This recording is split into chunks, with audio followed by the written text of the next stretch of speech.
하루아침에 아버지를 잃고 가문이 몰락해 버린 대갓집 아씨. 그런데 어느 날 이 아씨가 전 재산을 털어씨 내리 노비 한 명을 사오더니 밤마다 안채로 불러 문을 잠그기 시작합니다.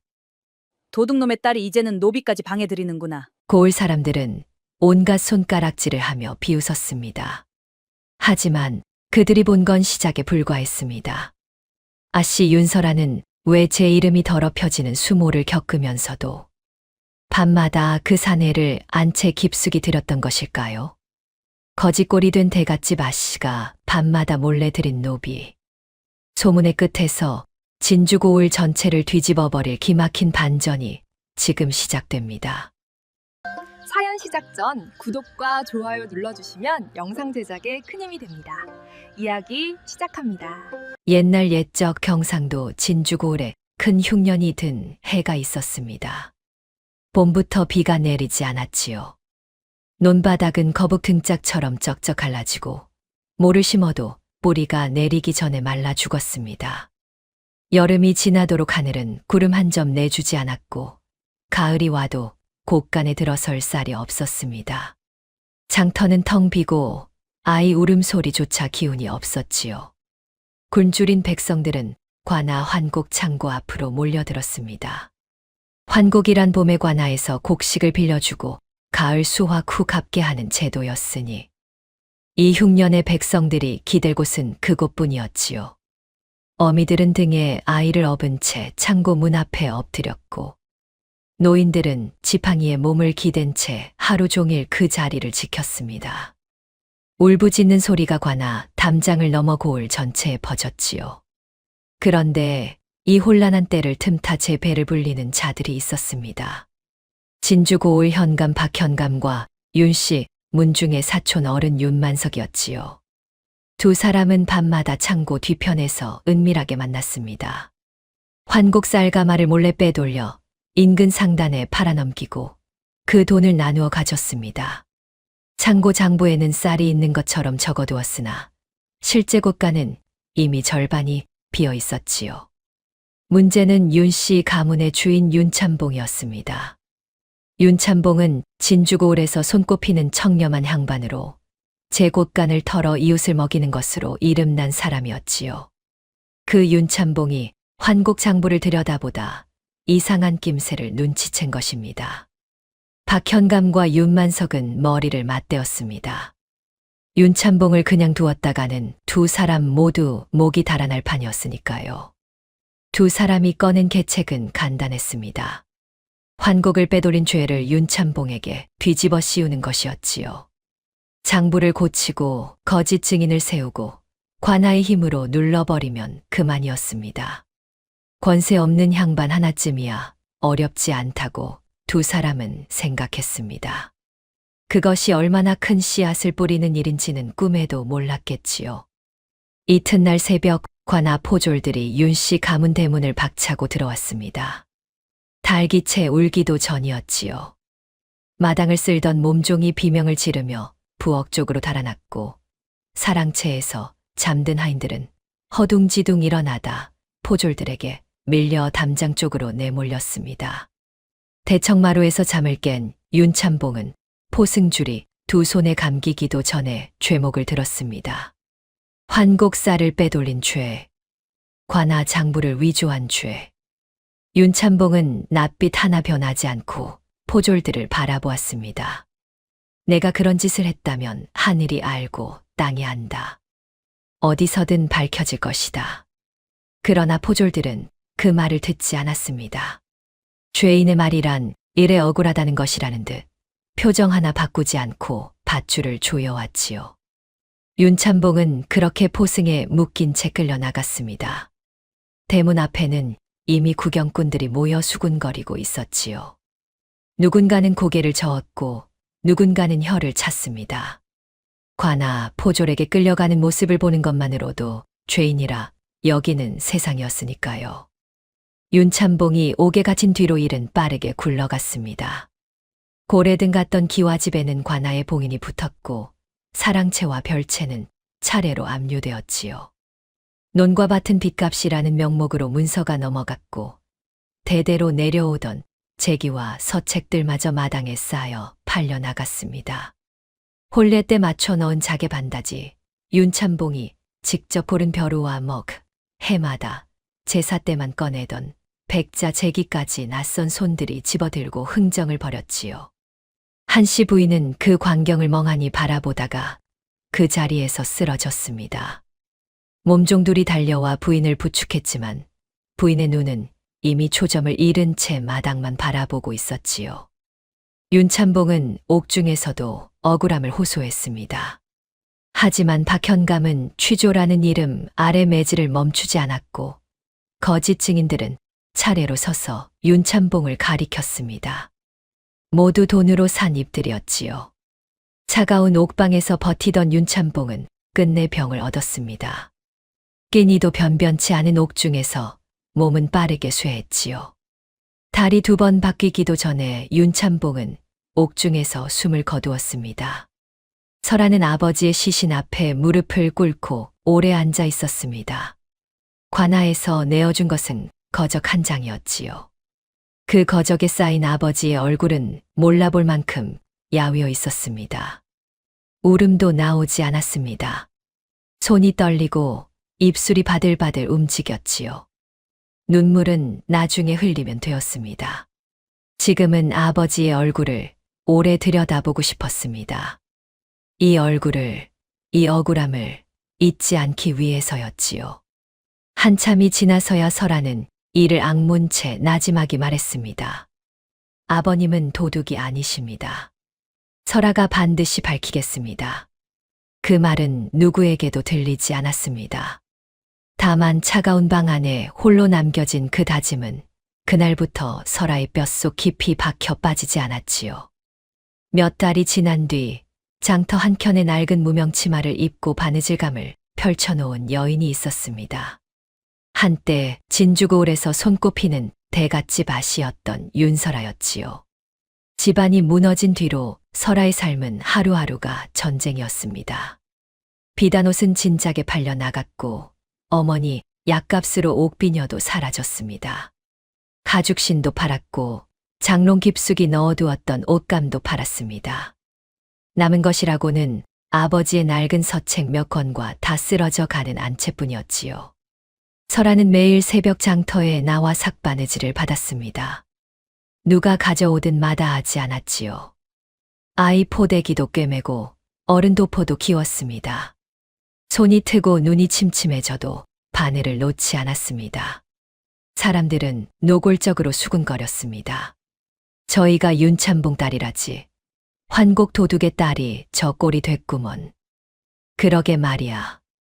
전에는 비단옷에 가마 타고 다니더니 제 아비를 닮아 손버릇이 나쁜 것 아닌가. 설아는 그 말들을 들으면서도 고개를 들지 않았습니다. 바늘을 한 땀 한 땀 밀어 넣으며 속으로만 이를 악물었지요. 처음에는 심장이 쿵 내려앉는 것 같았습니다. 아버지 이름이 저렇게 불릴 때마다 손에 힘이 빠지고 눈앞이 흐려졌지요. 그러나 설아는 그 흔들림을 내색하지 않는 법을 조금씩 익혀가고 있었습니다. 모욕을 입 밖으로 삼키는 법을 설아는 그 무렴 몸으로 배우고 있었지요. 집으로 돌아와 어머니 저녁상을 차리고 나면 설아는 혼자 방에 앉았습니다. 아버지가 남긴 낡은 서책을 꺼내 무릎에 올려놓고 표지를 손바닥으로 천천히 쓸었지요. 책에서는 아직 아버지 손 냄새가 나는 것 같았습니다. 먹 냄새와 오래된 종이 냄새가 섞인 그 냄새는 설아가 어린 시절 아버지 무릎에 앉아 글을 배우던 때의 것과 꼭 같았지요. 설아는 그 냄새에 얼굴을 묻고 소리 없이 울었습니다. 아버지가 도둑이 아니라는 것, 설아만큼은 뼛속으로 알고 있었지요. 윤참봉은 평생 제 곳간을 먼저 비워 이웃을 도운 사람이었습니다. 흉년에는 제 식솔들 밥을 줄이면서까지 빈 그릇을 들고 온 사람을 돌려보내지 않았지요. 그런 사람이 환곡사를 빼돌렸다는 것은 처음부터 말이 되지 않았습니다. 하지만 안다는 것과 밝힌다는 것은 전혀 다른 일이었습니다. 설아에게는 아직 아무것도 없었습니다. 돈도 권세도 편이 되어줄 사람도. 다만 아버지의 서책과 꺼지지 않는 한 가지 마음만 남아 있었지요. 밤이 깊어지면 설하는 서책을 가슴에 품은 채 눈을 감았습니다. 내일도 장터에 나가야 했습니다. 어머니, 약도 끊으면 안 되었습니다. 당장 내일을 버티는 것과 아버지의 억울함을 밝히는 것, 두 가지를 동시에 붙들고 가야 한다는 것을 설아는 알고 있었지요. 그것만이 지금 설아가 할 수 있는 전부였습니다. 어느 날 오후 사촌 숙부 윤만석이 문중 어른 서넛을 거느리고 안채로 들어왔습니다. 윤만석은 진주고을에서 제법 이름 있는 집안 사람이었지만 평소에도 제 이익을 챙기는데 빠른 인물이었지요.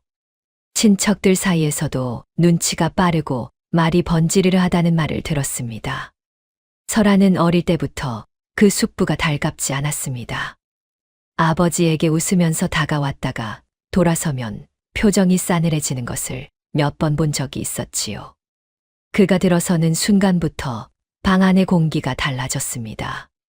설아는 조용히 그 앞에 앉았습니다. 윤만석은 누렇게 바랜 문서를 꺼내 상위에 펼쳤습니다. 내 아비가 진 빚을 문중이 대신 갚았다. 이 문서가 그 증거다. 한 달 안에 윤 씨 가문의 후사가 생기지 않으면 남은 안채와 밭마저 문중으로 거두어 드릴 것이다. 설아는 문서를 천천히 들여다보았습니다. 인장이 찍혀 있고 문중 어른들의 이름이 적혀 있었지요. 그러나 설아의 눈은 금방 이상한 점을 찾아냈습니다. 글씨체가 고르지 않았습니다. 중간에 글자 몇 개는 필새가 달랐고 인장의 먹색이 문서 본문과 미묘하게 달랐지요. 누군가 나중에 덧붙이거나 고친 흔적이었습니다. 설아는 고개를 들었습니다. 숙부, 이 문서는 제가 처음 보는 것입니다. 윤만석은 코웃음을 쳤습니다. 내가 보았든 못 보았든 상관없다. 문서가 있고 인장이 있으면 그만이지. 압이 없고 오랍이 없는 집에서 내가 무엇을 따진단 말이냐. 문중 어른들은 윤만석의 눈치를 보며 고개를 끄덕일 뿐이었습니다. 설아를 똑바로 보는 사람이 없었지요. 모두 처음부터 짜고 온 자리라는 것을 알 수 있었습니다. 설아는 이를 악물었습니다. 문서가 가짜라는 것을 직감했지만 이를 뒤집을 방법이 없었지요. 더 막막한 것은 혼인이었습니다. 한 달 안에 후사를 세우려면 혼례를 올려야 하는데 환곡 도둑의 딸이라는 낙인이 찍힌 설아에게 혼처를 넣는 집안은 단 한 곳도 없었지요. 장터에서 삭바느질을 하며 연명하는 몰락한 처자를 누가 며느리로 드리겠습니까? 윤만석은 그것을 알면서 이 조건을 내건 것이었습니다. 한 달이라는 기한은 처음부터 지킬 수 없도록 설계된 덫이었지요. 안채와 밭까지 빼앗기 위한 명분을 만드는 것이 처음부터 목적이었습니다. 윤만석 일행이 떠난 뒤 설아는 오래 그 자리에 앉아 있었습니다. 어머니가 문가에서 기침 소리를 냈지만 설아는 일어서지 않았지요. 창밖으로 해가 기울고 있었습니다. 안채도 밭도 이제 남은 전부가 한 달 안에 사라질 판이었습니다. 방법이 없는 것이 아니었습니다. 아직 찾지 못했을 뿐이었지요. 설아는 천천히 눈을 감았다가 떴습니다. 눈앞에 문서 위의 인장이 어른거렸습니다. 글씨체가 달랐습니다. 먹색이 달랐습니다. 설아는 그것을 마음속 깊이 새겼지요. 사흘 뒤 설아는 마지막 남은 은비녀를 손에 쥐고 장터로 나섰습니다. 은비녀는 어머니가 혼례 때 받은 것이었지요. 어머니는 평생 그 비녀를 아꼈습니다. 제사 때나 명절에만 꺼내 꽂고 평소에는 비단 주머니에 싸서 반다지 깊은 곳에 넣어두었지요. 그 어머니가 사흘 전 설아 손에 직접 쥐어주었습니다. 아무 말도 하지 않았지요. 그저 설아의 손을 한참 꼭 쥐었다가 놓았을 뿐이었습니다. 설아는 그 손의 온기를 기억하며 장터 안쪽으로 걸어 들어갔습니다. 장터 한켠이 유독 시끄러웠습니다. 사람들이 빙둘러서서 뭔가를 구경하고 있었지요. 설아가 사람들 사이를 비집고 들어가 보니 포승에 묶인 사내 하나가 단 위에 세워져 있었습니다. 누더기를 걸쳤고 얼굴에는 먼지가 가득했습니다. 그러나 고개는 숙이지 않았지요. 두 눈은 흔들림 없이 정면을 바라보고 있었습니다. 주변의 웃음소리와 수군거림이 전혀 들리지 않는 사람처럼 그 눈빛은 이상하게 고요하고 맑았습니다. 설아는 자신도 모르게 걸음을 멈추었지요. 노비상이 목청을 높였습니다.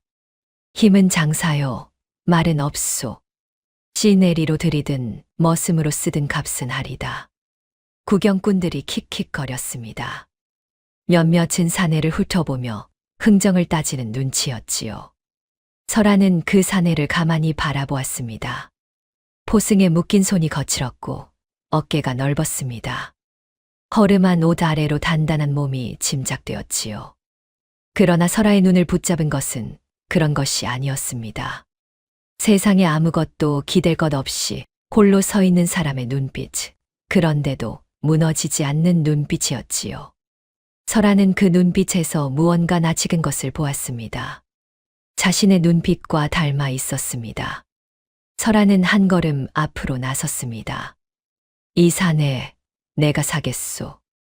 노비상이 눈을 깜빡였습니다. 낡은 무명 치마를 입은 여인이 은비녀 하나를 내밀었지요. 노비상은 잠시 은비녀를 이리저리 살피며 값을 따지다가 고개를 끄덕였습니다. 설아는 은비녀를 넘겼습니다. 손이 조금도 떨리지 않았지요. 사내가 포승에서 풀려나 설아 앞에 섰습니다. 이름은 강무겸이었습니다. 무겸은 설아를 바라보다가 조용히 물었습니다. 아씨께서는 소인을 어찌 쓰시렵니까? 설아는 짧게 답했습니다. 이 집을 살리는 데 쓰겠다. 무겸은 말없이 고개를 끄덕였습니다. 그 눈빛에는 두려움도 저항도 없었지요. 오히려 오래 기다려온 사람 같은 고요함이 있었습니다. 설아를 따라 걸으면서 무겸은 아무 말도 하지 않았지요. 다만 걷는 내내 눈이 주변을 조용히 훑었습니다. 담장 밖 골목 어귀 뒤따라오는 사람의 유물을 살피는 것 같은 움직임이었지요. 사람 많은 장터에서도 군중 속에 섞여 따라오는 자를 골라내려는 듯한 시선이었습니다. 설아는 보았지만 묻지 않았습니다. 지금은 그럴 때가 아니었으니까요. 설아는 일부러 사람들이 많이 다니는 큰 길로 무겸을 데려왔습니다. 장터에서 안채까지 가는 길에 떡전 골목이 있었고 우물가가 있었고 안악들이 모여 이야기를 나누는 빨래터가 있었지요. 설아는 그 길을 일부러 천천히 걸었습니다. 서두르지 않았지요. 무겸은 한 발 뒤에서 조용히 따랐고 사람들의 눈이 일제히 두 사람에게 쏠렸습니다. 무명 치마를 입은 여인과 누더기를 걸친 사내가 함께 걷는 모습은 금방 사람들의 입에 오를 것이었습니다. 설아는 그것을 알고 있었지요. 소문은 그날 저녁 안으로 고을 전체에 퍼졌습니다. 거지꼴이 된 윤씨 아씨가 시내리 노비를 샀다더라. 대 끊길까봐 밤마다 안채에 들인다더라. 원래 몰락한 집안 아씨들이 그러지 않나. 부끄러움도 모르고 설아는 그 소문이 퍼지는 것을 알면서도 내버려 두었습니다. 윤만석의 감시꾼들이 담장 밖에 붙은 것도 알았지요. 저들이 보고 싶어 하는 것이 있다면 보여주면 되었습니다. 설아는 다음 날 아침 일부러 마당으로 나와 무겸에게 크고 또렷하게 명했습니다. 낮에는 장작을 패고 물을 길어라. 밤에는 내가 부르면 안채로 들라. 담장 밖 감시꾼들까지 들을 수 있는 목소리였지요. 무겸은 조용히 고개를 숙이며 대답했습니다. 분부대로 하겠습니다. 구경하던 몸종 하나가 눈을 내리깔고 부엌으로 사라졌습니다. 설아는 아무 표정도 짓지 않았습니다. 저들이 듣고 싶은 말을 들려주는 것, 그것이 지금 설아가 쓸 수 있는 유일한 무기였으니까요. 감시꾼들은 제 눈과 귀로 확인한 것을 윤만석에게 구할 것이었고, 윤만석은 설아가 계획도 없이 소문만 만들고 있다고 여길 것이었습니다. 방심. 설아가 만들고 싶은 것은 그것이었지요. 그날 밤 무겸이 안채로 들어오자 설하는 문을 단단히 걸어 잠갔습니다. 등잔 불빛 아래 두 사람의 그림자가 문종이에 비쳤지요. 감시꾼들은 담장 밖에서 그 그림자를 바라보며 제 멋대로 상상했습니다. 바람 한 점 없는 밤이었고 마당에는 개 짖는 소리도 없었지요. 하지만 닫힌 문 안에서 설아가 꺼낸 것은 아버지의 환곡 장부였습니다. 이것을 볼 수 있겠느냐. 무겸은 장부를 받아들었습니다. 말이 없는 사내였지만 손가락은 빠르게 숫자를 짚어 내려갔지요. 페이지를 넘길 때마다 눈빛이 조금씩 달라졌습니다.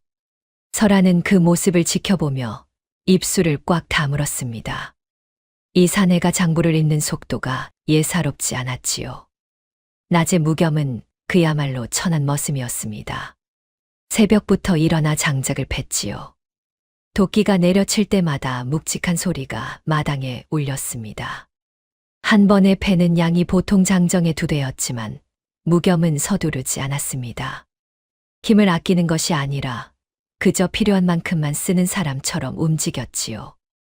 물동이는 2개씩 지게에 얹어 날랐고 지붕 틈새가 벌어진 곳이 있으면 말없이 올라가 고쳤습니다. 허물어지려는 담장 모퉁이를 진흙으로 메우고 삐걱거리는 대문 경첩에 기름칠도 했지요. 누가 시키지 않아도 눈에 띄는 것들을 하나씩 손봤습니다. 담장 밖 감시꾼들은 그 모습을 보며 비웃었지요. 죄인의 딸이 산 시내리 노비가 맞긴 맞다고, 기껏 부리는 꼴이 저 모양이라고. 설하는 사람들이 볼 때마다 무겸에게 호통을 쳤습니다. 물동이가 왜 이리 적으냐? 한 번에 더 길어오지 못하겠느냐? 장작이 고르지 않다. 다시 패거라. 무겸은 그때마다 고개를 숙이고 묵묵히 따랐지요. 표정 하나 바뀌지 않았습니다. 설아가 소리를 높일수록 더 조용해졌습니다. 감시꾼들은 그 모습에 흐뭇해하며 윤만석에게 보고했겠지요. 윤씨 아씨가 시내리 노비를 들였다고, 낮에는 마구 부려먹고 밤에는 안채에 불이 늦게까지 켜져 있다고. 그것이 설아가 보여주고 싶은 모습이었습니다. 그러나 밤이 되면 달랐습니다. 설아가 등잔을 낮추고 안채 문을 열면 무겸이 조용히 들어왔습니다. 두 사람은 마주 앉았고 설아는 장부를 펼쳤지요. 무겸은 장부를 들여다보며 손가락으로 숫자를 짚었습니다. 한참 침묵이 흘렀습니다. 등잔 불빛이 두 사람의 얼굴을 노랗게 물들이는 밤이 여러 지났지요.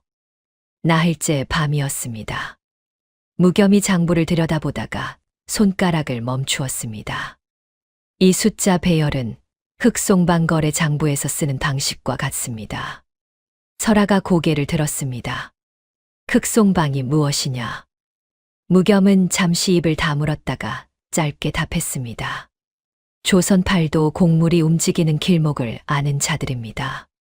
어느 고을에서 얼마가 나왔는지, 어느 창고에서 어디로 빠져나갔는지를 손금 보듯 꿰고 있는 물이지요. 설아는 그 말의 무게를 다 헤아리지 못했습니다. 조선팔도 곡물 흐름을 안다는 것은 왕실 창고의 장부를 보는 것과 다름없는 일이었지요. 노비가 어찌 그런 것을 안단 말인가 싶었습니다. 그러나 지금은 장부를 푸는 일이 먼저였습니다. 그때 등잔 불빛 아래 무겸의 옷고름 안쪽으로 검은 무언가가 잠깐 비쳤다가 사라졌습니다. 설아는 보았지만 묻지 않았지요. 아직은 때가 아니라는 것을 느꼈습니다. 밤이 깊어지면 무겸은 다시 사랑채로 돌아갔습니다. 마당을 가로지르는 발소리가 조용했지요. 담장 밖 감시꾼들은 그 소리를 들으며 제 할 일을 다 했다 여겼을 것입니다. 그러나 설아는 꺼져가는 등잔 앞에 혼자 앉아 장부를 다시 들여다보았습니다. 무겸이 짚어준 숫자들 사이에서 아버지의 흔적이 조금씩 윤곽을 드러내고 있었지요. 사흘째 밤이었습니다. 무겸은 장부를 펼쳐놓고 한참을 들여다보다가 손가락을 멈추었습니다. 숫자와 숫자 사이 보통 사람이라면 그냥 지나쳤을 자리에 아주 작은 점들이 찍혀 있었지요. 먹색이 조금 달랐습니다. 같은 붓으로 찍은 것이 아니었습니다. 무겸은 등잔을 가까이 당겼습니다. 점들을 하나씩 세었지요. 아씨, 여기를 보십시오. 설아가 몸을 기울였습니다. 무겸의 손가락 끝에 점들이 보였지요. 쌀가마 수량 옆에 찍힌 점들이 일정한 간격이 아니었습니다. 어떤 것은 2개, 어떤 것은 하나, 어떤 것은 3개였지요. 이것은 실수가 아닙니다. 일부러 다른 먹으로 찍은 것입니다. 설아는 숨을 참았습니다. 무겸이 장부한 귀퉁이에 숫자들을 차례로 옮겨 적었습니다. 그리고 점의 개수대로 자리를 맞추자 글자들이 하나씩 나타나기 시작했지요. 설아는 무겸의 손끝을 눈으로 따라가며 천천히 읽었습니다. 장독대 및 죽은 인장을 찾으라. 설아의 2 손이 떨렸습니다. 아버지가 죽기 전에 남긴 것이었습니다. 누군가 알아보길 바라며 장부 속에 숨겨둔 것이었지요. 아버지는 감옥에서도 억울함을 그냥 묻어두지 않았습니다. 손끝이 시려오는 옥중에서 매질을 당한 몸으로도 이것을 남겨두었던 것이지요. 설아는 입술을 깨물었습니다. 목이 메어 말이 나오지 않았습니다. 무겸은 설아가 진정하기를 기다렸습니다. 재촉하지 않았지요. 등잔 불꽃이 가늘게 흔들렸습니다. 한참이 지나서야 설아가 낮게 물었습니다. 너는 어찌 이것을 알아보았느냐?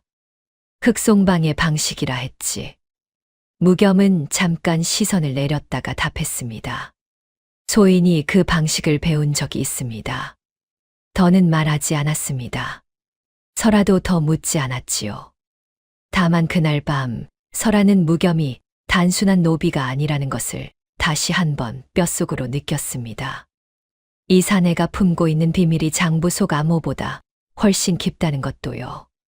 무겸이 처음 단 위에 서 있던 날 아무것도 기댈 것 없이 홀로 서 있으면서도 무너지지 않던 그 눈빛이 다시 떠올랐습니다.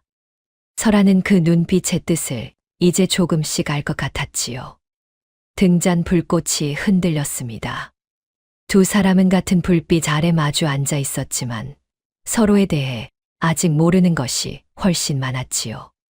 다음 날 밤 달이 구름 뒤로 숨기를 기다렸습니다. 설아는 저녁 내내 아무것도 먹지 못했습니다. 무겸이 마당을 쓸면서 건물 주변과 담장 방향을 조용히 살피는 것을 보았지요. 2 사람은 말을 나누지 않았습니다. 감시꾼들이 졸음에 들 시각, 그것이 서로 확인한 시간이었지요. 달이 두꺼운 구름 뒤로 완전히 사라졌을 때 설아와 무겸은 조용히 마당으로 나왔습니다. 발소리를 죽이고 장독대 쪽으로 걸어갔지요. 장독들이 어둠 속에 줄지어 서 있었습니다. 가장 구석에 있는 장독은 설아가 어릴 때부터 아버지가 혼자 드나들던 자리였지요. 아버지는 그 장독 앞에 서서 하늘을 보는 버릇이 있었습니다. 설아는 그것을 이제야 떠올렸지요. 설아는 그 장독 옆에 무릎을 꿇었습니다. 무겸은 삽을 들고 그 옆에 섰지요. 흙은 생각보다 깊이 팠습니다. 무겸이 삽질을 할 때마다 설아는 귀를 기울였습니다. 담장 밖에서 감시꾼이 기침하는 소리가 들렸지요. 2 사람은 동작을 멈추고 기다렸습니다. 숨을 참은 채로 긴 시간이 흘렀습니다. 기침 소리가 잦아들고 다시 조용해지자 무겸이 삽을 움직였습니다. 그것이 나온 것은 한자 남짓했을 때였습니다. 썩은 천에 쌓인 무언가였지요. 설아가 조심스럽게 천을 펼쳤습니다. 반쯤 탄 인장 조각과 찢어진 문서 일부가 나왔습니다. 문서는 빗물에 젖었다가 마른 듯 가장자리가 뒤틀려 있었지요. 그러나 글씨는 남아 있었습니다. 희미하지만 분명히 읽을 수 있었습니다. 윤만석의 이름이 있었습니다. 그 옆에 박현감의 수결이 찍혀 있었지요. 설아의 손이 떨렸습니다. 손끝이 차가워지는 것을 느끼면서도 눈을 뗄 수가 없었지요. 이것을 묻어둔 사람은 아버지였습니다. 잡혀가기 전에 아니면 잡혀가는 날 새벽에 아버지가 직접 이 자리에 묻은 것이었지요. 아버지는 알고 있었습니다. 자신이 살아나오지 못할 수도 있다는 것을. 그러나 그냥 가지 않았습니다. 딸에게 남겨두었지요. 한참이 지나서야 설아가 낮게 말했습니다. 역시 아버님을 모함한 자가 숙부였구나. 무겸은 문서를 쳐냈으며 조용히 말했습니다. 아직 이것만으로는 부족합니다. 진짜 장부를 찾아야 합니다. 설아는 고개를 끄덕였습니다. 아버지가 남긴 첫 번째 암호가 풀렸습니다. 그것은 끝이 아니라 시작이었지요. 달이 구름 사이로 잠깐 얼굴을 내밀었다가 다시 숨었습니다. 설아와 무겸은 조용히 마당을 가로질러 안채로 돌아왔습니다. 두 사람의 발자국이 클 위에 나란히 찍혔다가 어둠 속으로 사라졌지요. 닷새째 밤이었습니다.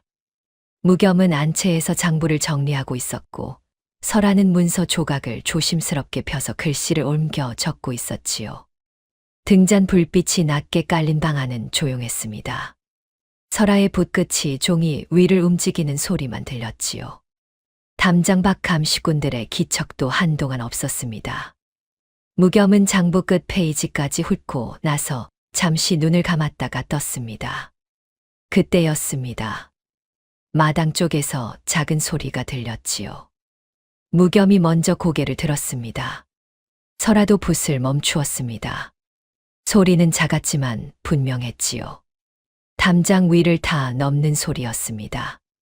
맨발이었는지 딱딱한 신발 밑창 소리는 없었지만 몸무게가 담장 위에 실렸다가 내려오는 소리가 났지요. 무겸은 재빨리 장부와 문서를 아랫목 이불 밑에 밀어 넣었습니다. 설아는 재빠르게 등잔 심지를 낮추어 방 안을 어둑하게 만들었지요. 그리고 흐트러진 이불을 끌어당겨 몸에 걸쳤습니다. 잠시 후 창호지에 그림자 하나가 어른거렸습니다. 윤만석의 하인이었습니다. 안채 창가에 바짝 붙어 안을 들여다보는 것이었지요.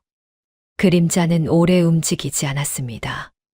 낮은 등잔 불빛 아래 이불을 걸친 두 그림자가 창호지에 비쳤습니다. 설아는 숨을 죽였고 무겸도 미동이 없었지요. 두 사람 다 숨소리조차 내지 않았습니다. 땀이 등을 타고 흘렀지만 설아는 눈 하나 깜빡이지 않았지요. 이윽고 그림자가 사라졌습니다. 담장을 다시 넘어가는 소리가 들렸지요. 설아는 그제야 천천히 숨을 내쉬었습니다. 다음 날 고을에는 더 지독한 소문이 돌았습니다. 윤씨 아씨가 정말로 밤마다 노비를 품는다더라. 직접 본 사람이 있다지 않나. 그것도 모자라 하인까지 내쫓고 둘이서만 있는다고. 한씨 부인은 그 말을 전해 듣고 눈물을 흘렸습니다. 딸아이가 이 무슨 수모를 당하는가 싶었지요. 부인은 딸을 불러 방 안에 앉혀놓고 한참을 아무 말도 하지 못했습니다. 설아는 어머니 앞에 조용히 앉아 손을 잡았습니다. 어머니, 울지 마십시오. 설아야, 이 소문이 퍼지면 나중에 내 혼처가. 소문이 더러울수록 저들은 방심할 것입니다. 설아의 목소리는 흔들리지 않았습니다. 한씨 부인은 딸의 손을 꼭 쥐었지요. 딸이 무엇을 하고 있는지 다 알 수 없었지만 이 아이가 함부로 움직이는 것이 아니라는 것만은 느낄 수 있었습니다. 부인은 더 묻지 않았습니다. 다만 눈물을 훔치고 조용히 고개를 끄덕였지요. 손을 놓지 않은 채로. 열흘이 넘도록 두 사람은 밤마다 장부를 마주했습니다. 무겸은 말이 적었지만 필요한 것은 정확하게 짚었습니다. 숫자를 읽고 암호를 풀고 다음 단서를 추려내는 일을 군더더기 없이 해냈지요. 설아는 그 옆에서 글씨를 옮겨 적고 문서 조각을 맞추고 아버지가 남긴 흔적을 하나씩 이어 붙였습니다. 두 사람 사이에는 불필요한 말이 없었지만 손발이 맞았지요. 무겸이 손가락을 멈추면 설아가 먼저 붓을 들었고 설아가 문서 조각을 들면 무겸이 옆면을 맞추어 잡아주었습니다. 그러나 그 손발이 맞는 것이 설아를 가끔 불편하게 했습니다. 주인과 노비 사이에서 이렇게 손발이 맞는 것이 자연스러운 일인지 설아는 가끔 고개를 들어 무겸을 바라보았습니다. 무겸은 늘 장부를 보고 있었지요. 설아의 시선을 느끼면서도 모른 척하는 건지 정말 모르는 건지 알 수 없었습니다. 그것이 설아를 더 불편하게 했지요. 그러던 어느 밤이었습니다. 장부를 덮고 나서도 설아가 자리에서 일어나지 않았습니다. 등잔 불빛이 가늘게 흔들리고 있었지요. 무겸이 조용히 기다렸습니다. 설아는 한참 만에 낮은 목소리로 말했습니다. 내가 정말 더러운 여인이 된 것 같아 무섭다. 방 안이 고요해졌습니다. 설아는 시선을 내리깔고 있었지요.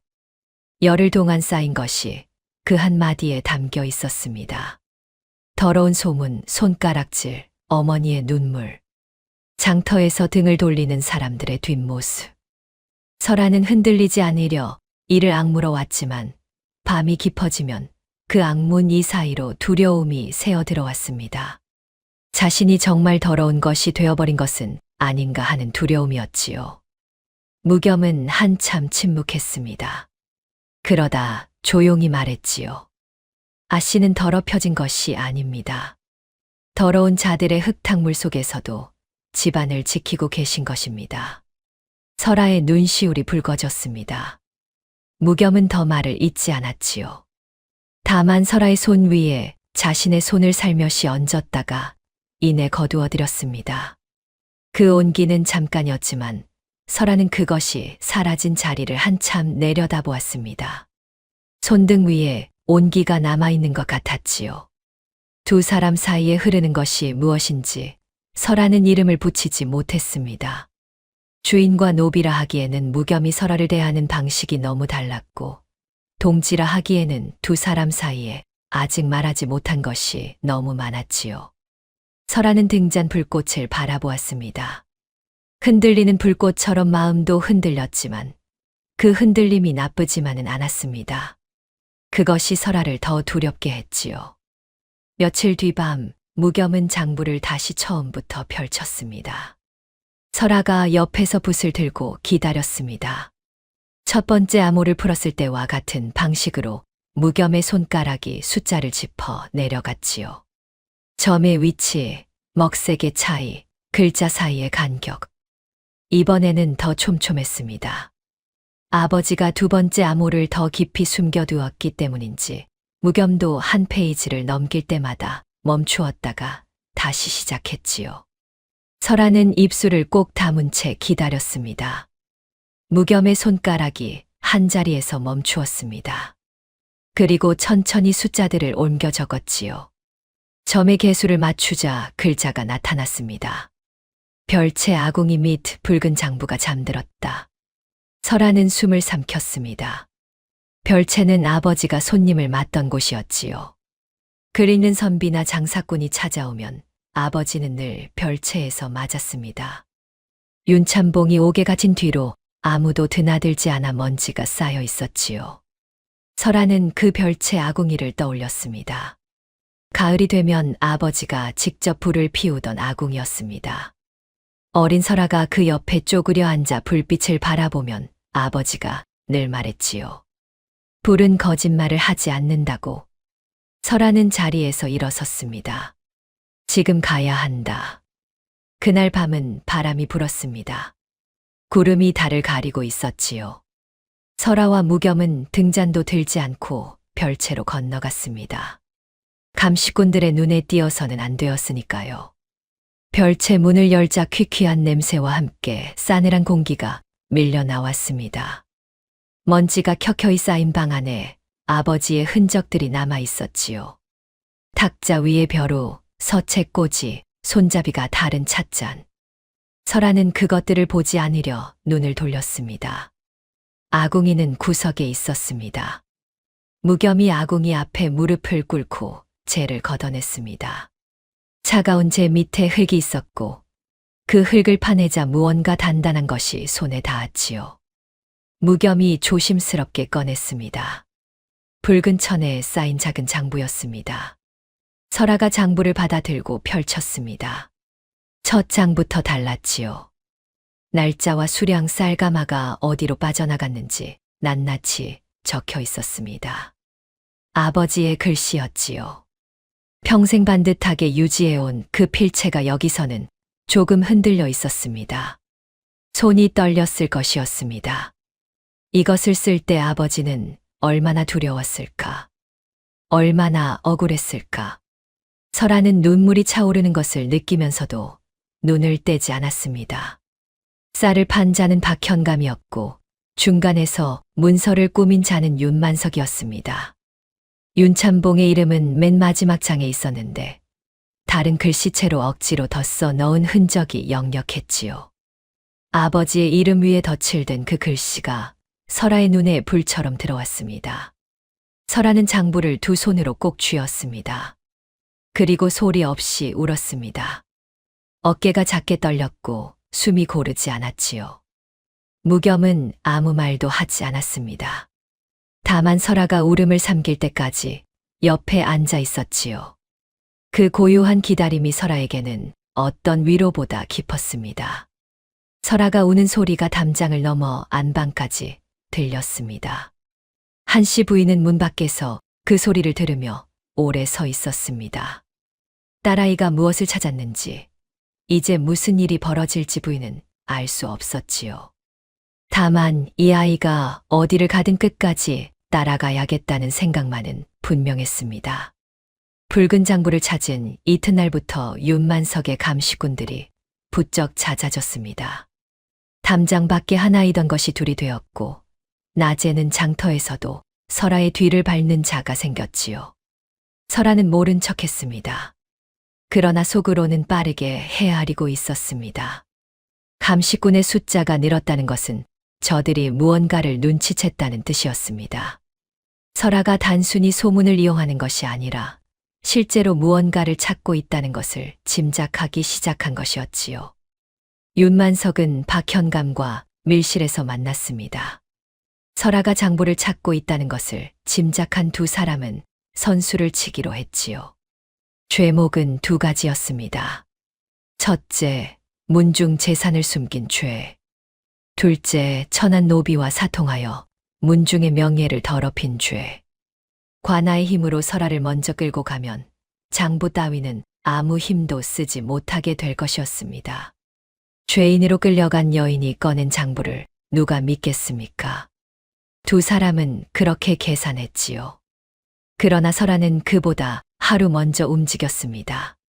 감시꾼의 눈빛이 달라진 것을 느낀 날 밤, 설아는 무겸에게 아무 말 없이 붉은 장부 원본을 꺼냈습니다. 그리고 안채 뒤편 장도 깊숙이 두 손으로 직접 묻었지요. 무겸이 물었습니다. 어찌 하셨습니까? 설아는 짧게 답했습니다. 내일 저들이 뒤질 것이다. 원본은 내가 숨겼다. 잠시 후 설아가 낮게 덧붙였습니다. 저들이 관아에서 장부를 빼앗아 찢어버려도 상관없다. 원본은 내 손으로 묻었으니 증인만 오면 꺼내 대면하면 된다. 무겸은 그제야 조용히 고개를 끄덕였습니다. 설아가 단순히 장부를 숨긴 것이 아니라 저들이 증거를 없앤 뒤 원본으로 뒤집는 순서까지 생각해 두었다는 것을 알았지요. 그 순간 무겸의 눈빛이 조금 달라졌습니다. 설아는 그것을 보았지만 모른 척했지요. 다음 날 아침 박현감의 포졸들이 대문을 두드렸습니다. 한씨 부인이 방에서 뛰쳐나와 딸의 치맛자락을 붙들고 울었습니다. 아가, 이제 그만하자. 집보다 내 이름이 더 귀하다. 설아는 어머니의 손을 두 손으로 감쌌습니다. 어머니, 이름은 빼앗겨도 되나 진실은 빼앗길 수 없습니다. 설아는 그렇게 포졸들 앞에 섰습니다. 발걸음이 흔들리지 않았지요. 그러나 마당을 가로지르면서 설아는 한 번 뒤를 돌아보았습니다. 어머니가 대문 기둥을 붙들고 서 있었지요. 설아는 그 얼굴을 눈에 담고 다시 앞을 보았습니다. 관아로 끌려가기 전날 밤이었습니다. 무겸은 안채로 들어오자마자 품속에서 무언가를 꺼냈습니다. 검은 옥패였지요. 손바닥보다 조금 작은 크기였고 표면에는 소나무 문양이 깊고 단단하게 새겨져 있었습니다. 옥의 빛깔이 먹물처럼 짙었고 오래 손에 쥐어온 듯 가장자리가 매끄러웠지요. 무겸은 두 손으로 옥패를 받쳐 설아에게 내밀었습니다. 설아는 옥패를 받아 들고 한참 들여다보았습니다. 소나무 문양의 선이 정교했지요. 장인이 공을 들인 것이 분명한 물건이었습니다. 이런 것을 노비가 지니고 있다는 것 자체가 이상했습니다. 설아는 고개를 들었습니다. 너는 대체 누구냐? 무겸은 한참 침묵했습니다. 등잔 불빛 아래 무겸의 얼굴이 고요했지요. 처음 장터 단 위에서 보았던 그 눈빛이었습니다. 무너지지 않는 오래 기다려온 사람의 눈빛. 이윽고 낮게 말했습니다. 내일 관아에서 소인이 입을 다물거든 아씨께서 이 패를 꺼내 마당 한가운데 던지십시오. 그것으로 족합니다. 설아는 옥패를 손에 쥔 채 무겸을 바라보았습니다. 던지기만 하면 된다는 것이냐? 그러하옵니다. 아씨께서 던지시는 순간 나머지는 소인이 감당하겠습니다. 그 패가 무엇이기에? 무겸은 대답하지 않았습니다. 설아는 더 묻지 않았습니다. 물어도 지금 당장 답을 얻을 수 없다는 것을 느꼈지요. 다만 무겸이 아직 큰 비밀을 품고 있다는 것, 그리고 이 옥패가 그 비밀의 중심에 있다는 것만은 분명히 알 수 있었습니다. 그날 밤 두 사람은 나란히 앉아 마지막으로 장부를 정리했습니다. 증거로 쓸 문서를 추리고 각 항목마다 날짜와 수량을 다시 확인했지요. 설아의 손이 가끔 멈추었습니다. 내일 어떤 일이 벌어질지를 생각하면 손끝이 저렸지요. 그러나 멈추지 않았습니다. 무겸도 말없이 그 옆에서 자기 몫을 했지요. 새벽이 가까워질 무렵 무겸이 자리에서 일어섰습니다. 설아는 옥패를 품속 깊이 넣었습니다. 내일 그것을 꺼내 던지는 순간 무언가 돌이킬 수 없는 일이 벌어질 것이라는 예감이 손끝까지 전해졌지요. 두렵지 않다면 거짓말이었습니다. 그러나 설아는 고개를 들었습니다. 두려움보다 더 오래된 것이 가슴 안에 자리 잡고 있었으니까요. 아버지가 거적 한 장에 쌓여 나오던 날부터 뼛속에 박힌 그것이 설아를 여기까지 데려온 것이었습니다. 관아 마당에는 이른 아침부터 사람들이 몰려들었습니다. 윤만석이 미리 소문을 퍼뜨린 것이었지요. 관곡 도둑의 딸이 노비와 사통한 죄로 관아에 끌려온다는 말이 장터를 한 바퀴 돌았고 구경꾼들은 담장 밖에서 안으로 밀려들었습니다. 안악들도 왔고 노인들도 왔습니다. 손가락질하고 구경하는 것이 죄가 아닌 세상이었지요. 설아와 무겸은 포졸들에게 이끌려 마당 한가운데 세워졌습니다. 사람들의 시선이 일제히 두 사람에게 쏟아졌지요. 윤만석이 앞으로 나섰습니다. 문중 어른 몇을 거느리고 목소리를 높였지요. 저 여인을 보시오. 대갓집 아씨라면서 천한 노비를 밤마다 품었으니 이것이 윤씨 문중의 수치가 아니고 무엇이겠소. 부끄러운 줄도 모르고 당당히 걸어 들어오는 꼴을 보시오. 구경꾼들이 웅성거렸습니다. 몇몇은 혀를 찾고 몇몇은 눈살을 찌푸렸지요. 누군가 뒤쪽에서 낮게 비웃는 소리가 들렸습니다. 설아는 고개를 숙이지 않았습니다. 정면을 바라보았지요. 윤만석의 얼굴을, 박현감의 얼굴을 하나씩 눈에 담았습니다.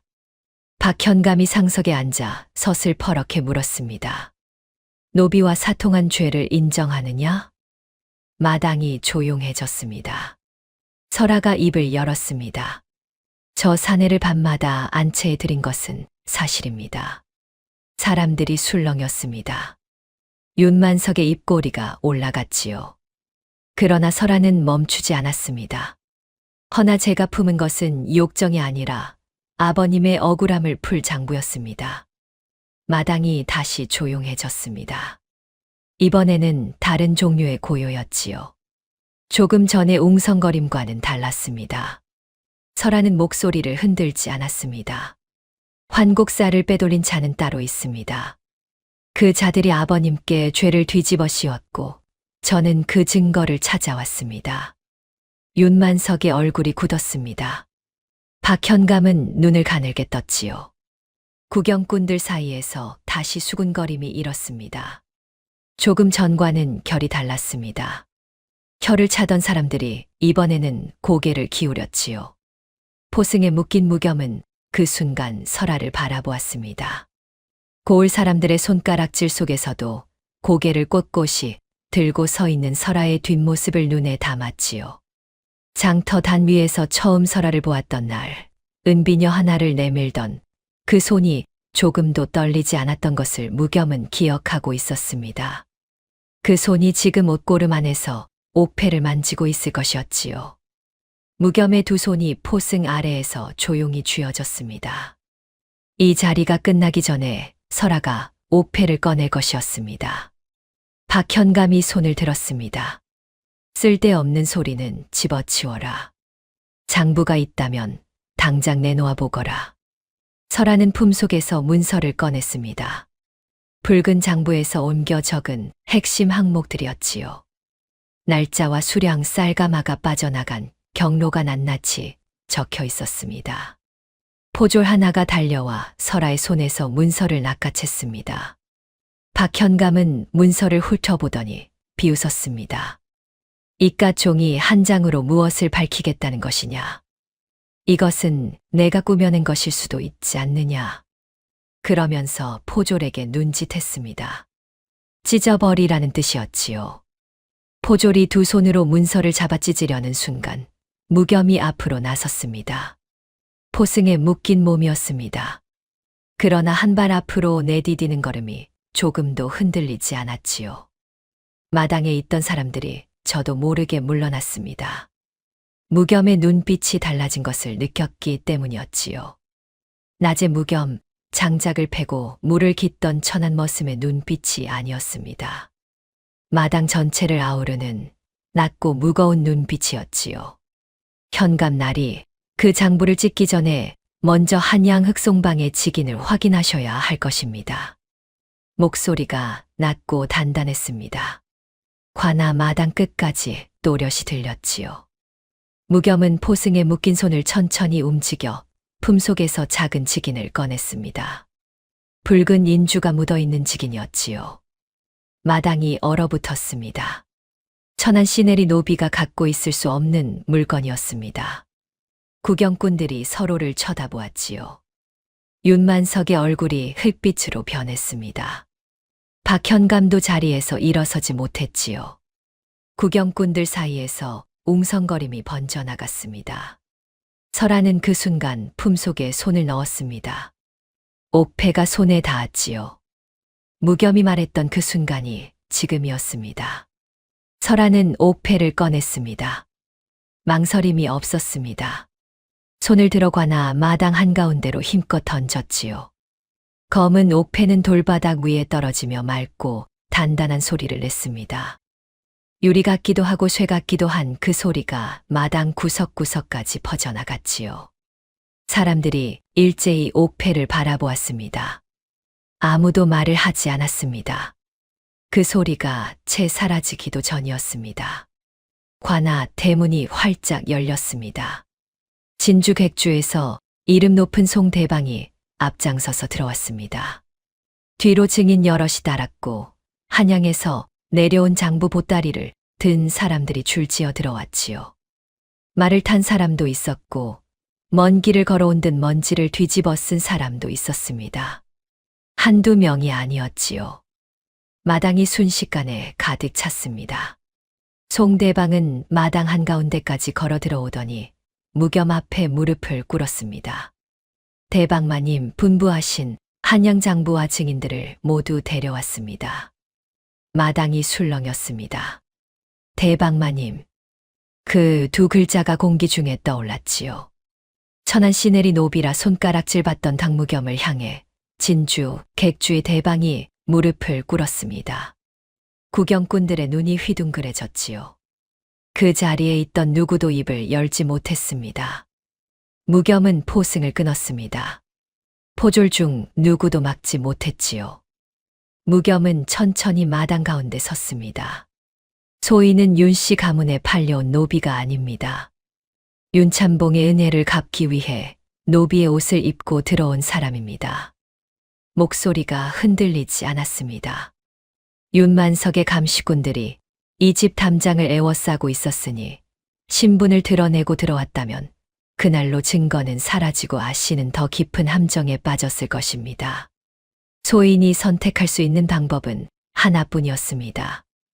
윤만석이 뒷걸음질 쳤습니다. 그러나 이미 사람들이 사방을 에워싸고 있었지요. 박현감은 입을 열었다가 닫았습니다. 무겸이 꺼낸 지기는 조선팔도 곡물 거래를 손에 쥔 비밀 상단 흑송방의 것이었습니다. 그 상단의 젊은 수장이 바로 강무겸이었지요. 한양까지 거래가 닿는 상단의 주인이 진주 장터에서 스스로 노비로 팔려 들어왔던 것입니다. 그때였습니다. 군중 속에서 한 여인이 앞으로 걸어 나왔습니다.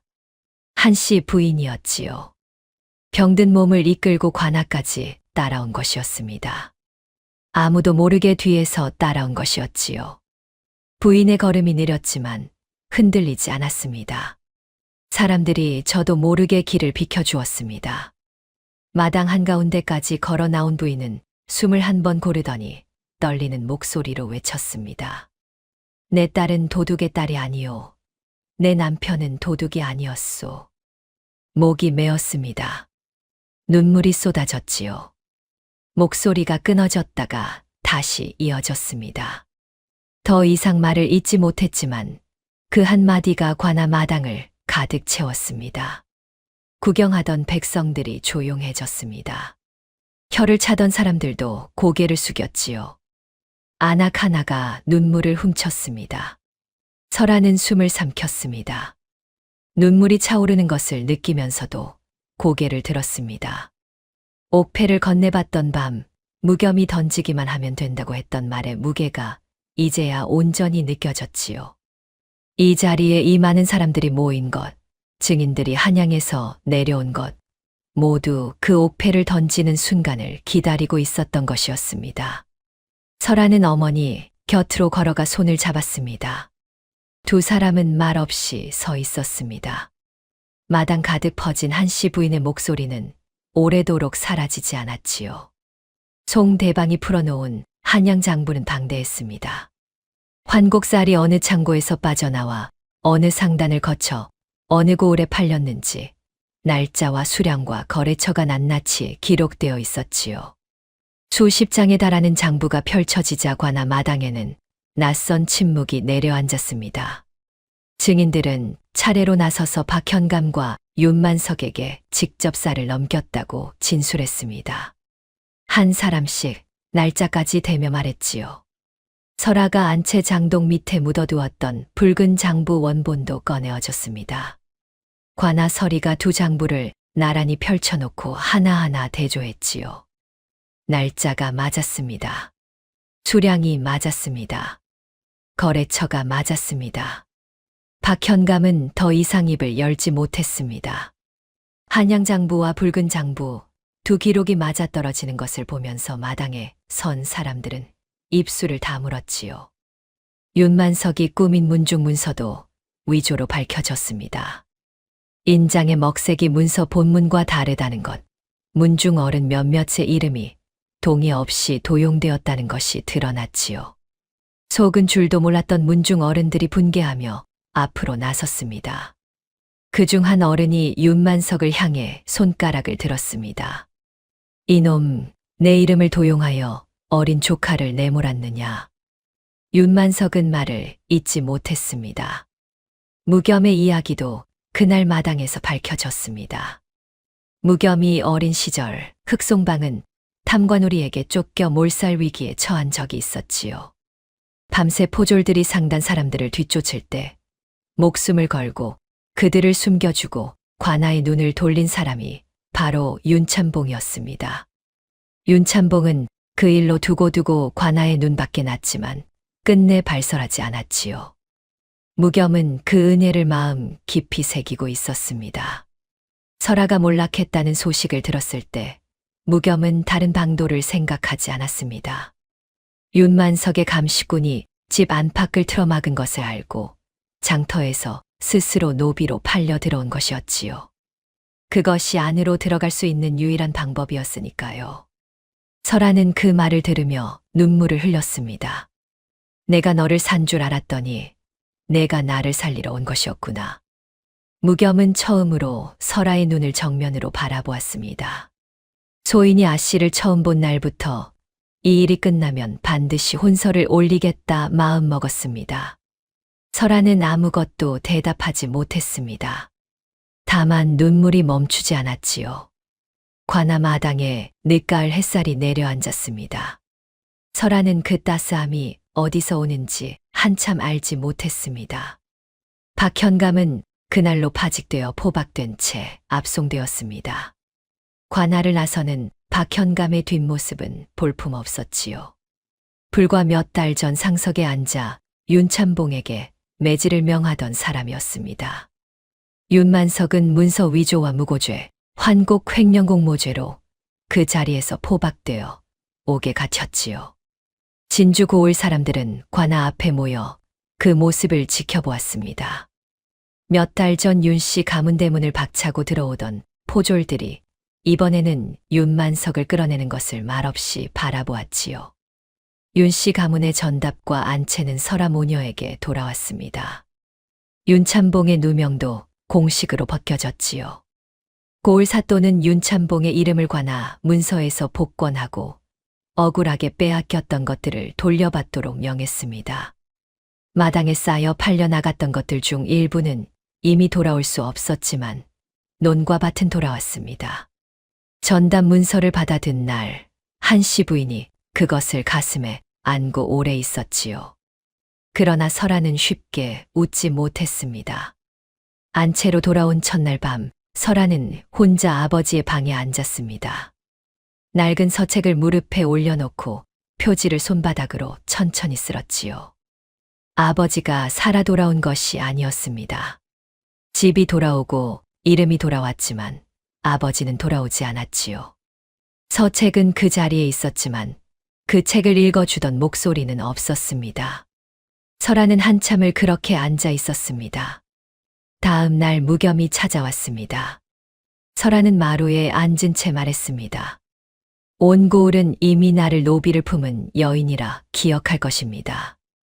무겸은 설아 앞에 조용히 앉았습니다. 그들이 무엇이라 부르든 소인은 압니다. 아씨는 한 집안을 살리기 위해 스스로 진을 속에 선 분입니다. 무겸은 정식으로 혼서를 보냈습니다. 설아는 혼서를 받아들고 오래 들여다보다가 조용히 말했습니다. 당신이 노비의 옷을 입고 이 집에 들어오던 날 나는 당신 눈빛이 이상하다 생각했소. 두렵지도 비굴하지도 않았으니. 무겸이 답했습니다. 아씨의 은비녀 하나로 소인을 사던 그 손이 조금도 떨리지 않았습니다. 그날 소인도 알았습니다. 이분이라면 함께 버틸 수 있겠다고. 설아는 더 이상 몰래 밤에 무겸을 들이지 않았습니다. 대낮에 모두가 보는 앞에서 혼례를 올렸지요. 진주 고을 장터 한가운데 차린 혼례 자리에 고을 사람들이 하나둘 모여들었습니다. 손가락질하던 사람들이었지요. 그러나 그날만큼은 아무도 수군거리지 않았습니다. 늦가을 볕이 혼례 자리를 고르게 비추었고 설아의 무명치마가 그 빛을 받아 환하게 빛났지요. 몇 해가 흘렀습니다. 진주고을에 다시 흉년이 드는 해가 있었습니다. 하늘이 야속하게도 봄부터 비를 내리지 않았지요. 논바닥이 갈라지고 우물이 바닥을 드러내기 시작할 무렵 고을 사람들의 얼굴이 어두워졌습니다. 몇 해 전에 흉년이 떠올랐겠지요. 그때는 창고에 쌀이 있어도 빼돌리는 자들이 있었으니까요. 그러나 이번에는 달랐습니다. 윤씨 가문의 곡간문이 열렸습니다. 설아가 직접 문을 열었지요. 굶주린 이들에게 곡식을 나누어 주고 빚에 치인 집안의 문서를 거두어 불태웠습니다. 환곡으로 억울하게 짐을 진 백성들의 사정을 듣고 하나씩 풀어주었지요. 설하는 가난한 사람이 문 앞에 오면 빈손으로 돌려보내지 않았습니다. 아버지가 그랬듯이 무겸은 흑송방의 힘으로 진주 고을 장터를 다시 살렸습니다. 곡물이 제대로 돌게 하고 중간에서 값을 올려받는 무리들을 걷어냈지요. 장터의 활기가 돌자 고을 사람들의 얼굴이 조금씩 펴졌습니다. 떡전 골목에 사람이 돌아왔고 우물가에 웃음소리가 생겼습니다. 고을 사람들은 이제 다르게 말했습니다. 거짓골이 된 대갓집 아씨가 밤마다 시내리 노비를 품었다더니 알고 보니 가문을 살릴 귀인을 품은 것이었구나. 설하는 어느 가을 저녁 예단체 마루에 무겸과 나란히 앉았습니다. 마당 한쪽에는 아버지가 손수 심었다는 감나무 한 그루가 서 있었지요. 감이 붉게 익어가지마다 주렁주렁 달려 있었습니다. 오래 기다린 것들이 결국 익어가는 것처럼 그 감나무가 서 있었지요. 설하는 그 나무를 바라보다가 말했습니다. 그때 나는 당신을 품었다 여겼소. 허나 실은 당신이 나의 무너진 마음과 이 집안을 품어준 것이었소. 무겸은 조용히 미소 지었습니다. 은혜는 반드시 돌아옵니다. 다만 때로는 천한 옷을 입고 찾아올 뿐입니다. 설하는 그 말을 되새기며 감나무를 바라보았습니다. 아버지가 심은 나무가 아직도 거기 서 있었습니다. 흉년에도 누명에도 쓰러지지 않고 감이 붉게 익어 있었지요. 설하는 무겸의 손을 말없이 잡았습니다. 다음 영상을 빠르게 만나보시려면 좋아요와 구독을 눌러주세요. 그럼 더 재미있는 영상으로 찾아뵙겠습니다. 모두 행복한 하루 보내세요.